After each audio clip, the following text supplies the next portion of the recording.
Hello and welcome to this Come to Jesus Daily devotional. And this week's devotions are inspired by our recent New Ground Sunday. And if you want to find out more about New Ground, then please go to our website, newgroundchurches.com, to find out more about the family of churches that we're a part of. And today's devotion is entitled, The Grace of God Creates Generosity. In summary, an experience of the grace of God frees us to be financially generous. Let's say that again. An experience of the grace of God frees us to be financially generous. Let's read from 2 Corinthians 8, 1-3.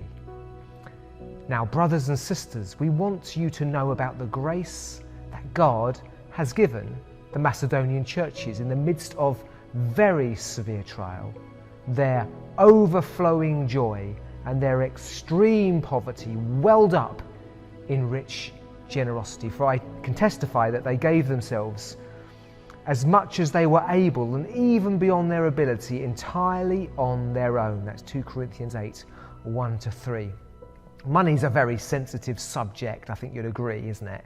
But it's also a very important subject. That's why it's sensitive, and that's why we need to learn about it. Like sex and power, it's often a thing that can destroy lives and can cause people and organizations to go bad. A Christian can be on fire only to become distracted by the acquisition of status and safety. Greed can get hold of us. All of us are vulnerable to the lure of wealth, and prayerful stewardship and generosity is the antidote to financial idolatry. Now, Paul draws attention to the Corinthians' attention to the example of the Macedonian churches. The beauty of being in a family of churches like New Ground is the way that we can set an example and be inspired by one another. This, of course, can tip over into envy and pride, but when sin is kept out of it, the example of others is a powerful thing and teaches us.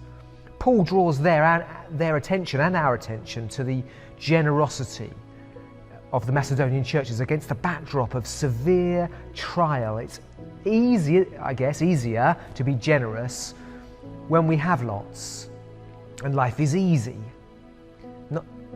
It's always hard to give, but God wants to teach us that to be generous when life is hard and when we are financially challenged. Jesus uses the example of the widow's mite as a great example, like Paul, of using the example of someone else and using them to challenge us.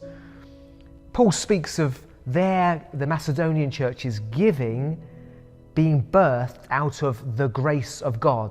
Grace of God means the free gift of God. The grace of God firstly means that the generosity of these churches was birthed out of the amazement, being amazed that God had given them His Son to save them, and surely therefore He can be trusted with their financial needs. Secondly, the grace of God was the inspiration of the Spirit. As the Spirit filled them, the grace of God overflowed from them by the Spirit. So in response, an experience of the grace of God frees us to be financially generous. Is the grace of God welling up richly, in rich generosity in our lives? Firstly, are we giving generously to our local church? Are we tithing, which 10%, giving away 10% of our income, which I think is a good starting point for us? Let's allow the Spirit to work in us, so that it could be said of us that they gave as much as they were able, even beyond their ability, entirely on their own. If you call Community Church Putney your home, we invite you to get involved in giving. And whatever church you're a part of right now, pray for yourself. Ask the Spirit to show you more of the grace of God so that you can give out of the love of God. God bless you.